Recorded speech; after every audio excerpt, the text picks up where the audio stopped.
by Tyvis Powell. Got a lot of good name submissions. I like Monday morning safety. Yeah. You hear Monday morning quarterback. But like that. Yeah. King with a tie. I like that. Yeah. I like that. Although I don't wear a tie for the segment. Yeah. So it doesn't make any sense. But still looking for a good name out there. If you got one, leave it in the comments. Tyvis Powell here to break down the Buckeyes win over Grambling. Get us all set for that big game against OU. And I say big game because, well, some come into this week thinking, oh, it's another, I think Ohio State's favored 33 points. Something like that. This is an OU team that just beat West Virginia. Yes. This is a Bobcats team that won the MAC. This is an entirely different level of talent.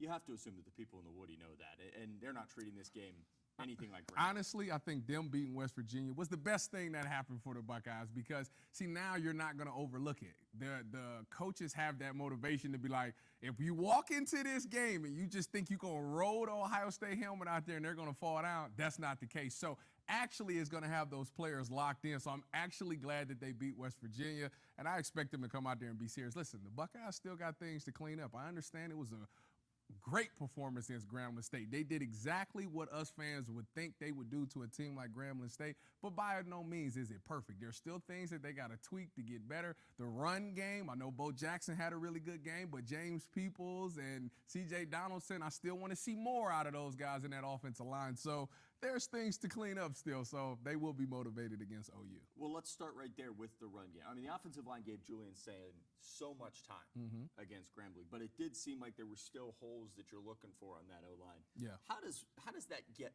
better? I know that we can say, oh, they need to make more holes for they need to be better at run blocking. They need to give James Peoples more of an opportunity here.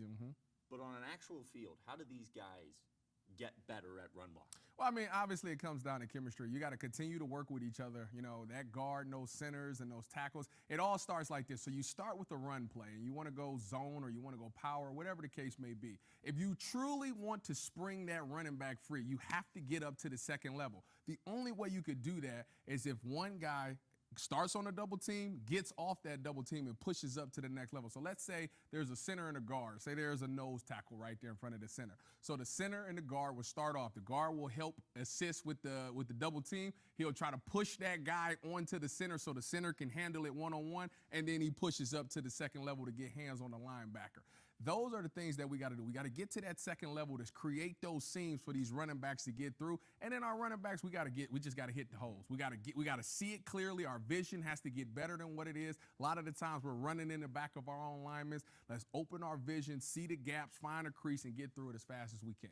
Well, it's interesting you say that because I think that is where the most growth can happen for James Peoples. And I think we see that so often with running backs is guys not dancing. He's not out there dancing, but you see the hole, hit the hole. That's what his favorite move is his jump cut. He was very good at a jump cut, and for some odd reason he continues to lean on that, and that's what he wants to do. But you got to get north and south. I think that Bo Jackson did a really good job of hitting his foot in the ground, going north to south, and he made things work. James Peoples, we got to get that going. And I think we can all agree we want to see a little more Bo Jackson. Oh, absolutely. I've been singing his praises since the spring game. All offseason, Coach Lachlan behind the scenes is saying this man is going to be a star, and I think we all know why. I mean, at one point there, he had one carry for one touchdown. That's not too bad. All right, the passing game. Julian Sayin had a lot of time. But man, he looked good. I mean, it's really hard to play a better football game than that. I understand he threw the interception. Yes. But when you look at what Julian Sayin was doing, the tone setter over the middle to Will Kazmarek. Perfectly dropped that in a bucket. Yes. What were your thoughts watching this guy in his second career game as a starter carve up? I don't care that it's Grambling State. I don't either. These guys get their scholarship to play football. They played football their whole life. It's fair. And he's That's still fair. No, when I seen him go out there and I seen his numbers, you know, the first thing I thought was, this reminds me of like a C.J. Stroud. This reminds me of Justin Fields. Those were the first two quarterbacks that I seen in Ohio State that was like very good as far as they threw more touchdowns than incompletions. And when I first seen that stat, I'm like, who does that? That's wild. But to see Julian go out there and do the exact same thing, he found guys. I mean, the guy was dealing. He found his guys and hit them in rhythm, and he was putting the ball in a really good spot. Last week against Texas, we said his accuracy is unbelievable. It's just guys was dropping the ball. This week, they obviously got on the jug machines because there wasn't too many drops out there in this game. He found his guys. And Technically, he didn't throw an incompletion. Exactly. The ball never hit the ground. I mean, it was an interception, so yes, and he shouldn't have thrown that ball. He was very late trying to get that ball to that field. If you're going to be late, that's a far throw. The Grambling State player just made a really good play, and he will put it on his highlight tape. No ball hit the ground. It was just a completion of the wrong team. Yeah. You know? That's a pretty historic game in I Ohio agree. State. I agree. I haven't seen that from a quarterback. If you're Ryan Day in Ohio State, and kudos to Brian Hartline, I thought he called a very good game. Yeah. You can't take the reins away now. No. You can't go backwards. No. Do you agree? You can't. I mean, you've allowed him to kind of have full reign.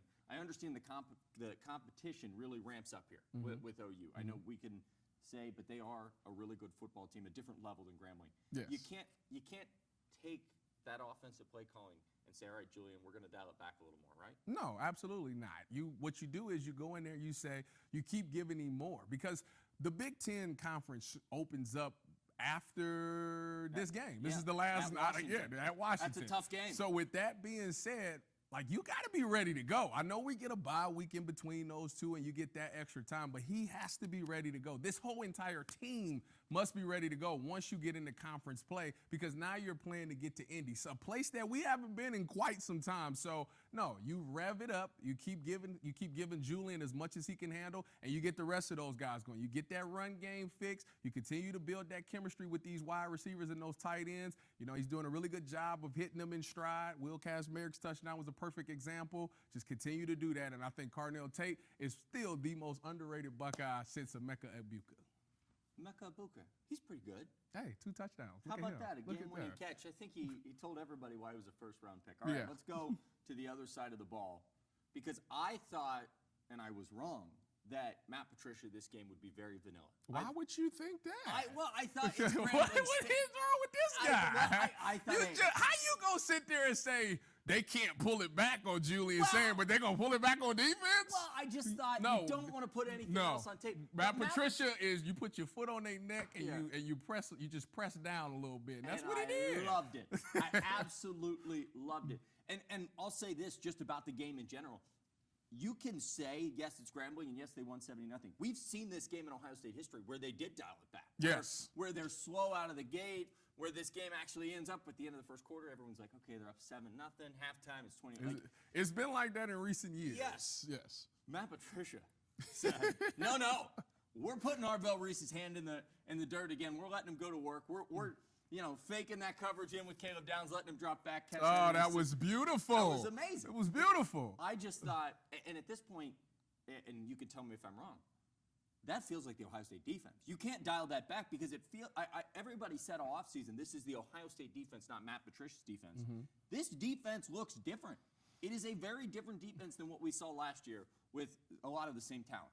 No, I agree with you on that one for sure. I think that Matt Patricia, I tell you what, the funny thing is if you play offensive line, I don't know what to tell you. I really don't. Like, I understand how practice goes. So you come into practice and you say, we playing the Ohio State Buckeyes this week. So what a good offensive coordinator does is he has the scout team give them just a bunch of looks, a bunch of different blitzes, a bunch of pressures, all these things, because you want your offensive line to be able to pick up on the fly.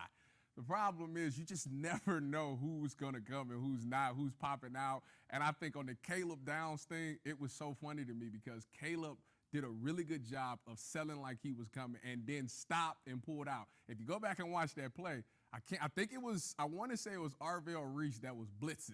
He came scot-free because they never saw him come. They was looking at Caleb. And when he popped out, I understand why the quarterback threw the pick, because you're throwing a slant. If I don't throw it, I'm going to get smoked by this linebacker. So he just throws it blindly, and boom, Caleb makes a play. So it's just so much confusion that defense is doing. It's very, very difficult. You have to be a disciplined team and understand what they're doing. But the problem is they change it up so much. There's so many different guys that's active in the defense that you just never know who to key into for your tail. And I think that's why this defense is so special. Well, it's funny because I thought they wouldn't want to show stuff like that just because they can beat Grambling.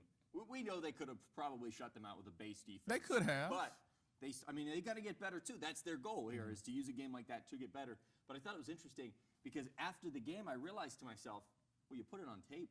But that doesn't mean that Washington's quarterback is going to say, "Oh, there's Caleb. He's not actually blitzing," because the next time he gonna blitz. That's what I'm saying. I don't know what I don't know what you do as a quarterback. I'm glad that I am not one.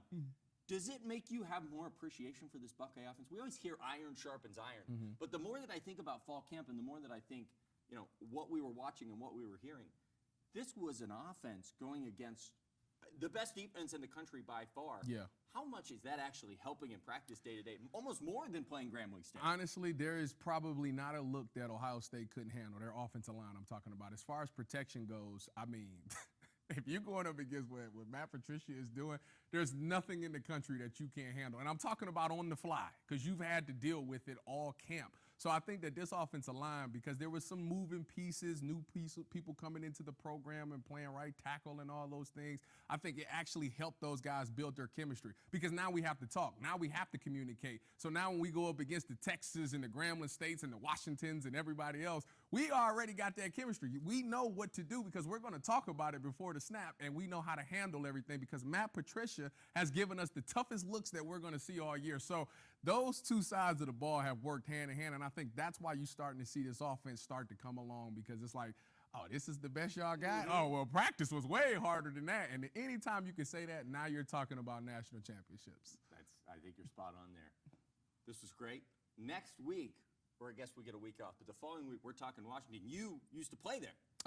Yeah. I'm excited to hear about how loud that place gets. Hey. That's all Now, I've they're heard. not playing at Lumen Field, but Lumen Field is the same. I think the same Design, makers. yeah, the same design. And I'm telling Lumen Field, loud. Yeah, it's the same loud. design. And so they got like things that overhang. Yes. That's what I want to talk Loud. about. Hey, that's for 2 weeks. All right, I'm going to get myself a white T-shirt for that segment so we can match there. I like that better than okay, maybe not. He is Tyvis Powell. I'm Adam King. Thanks for taking the time, man. No problem. We still need a name. Thanks for watching.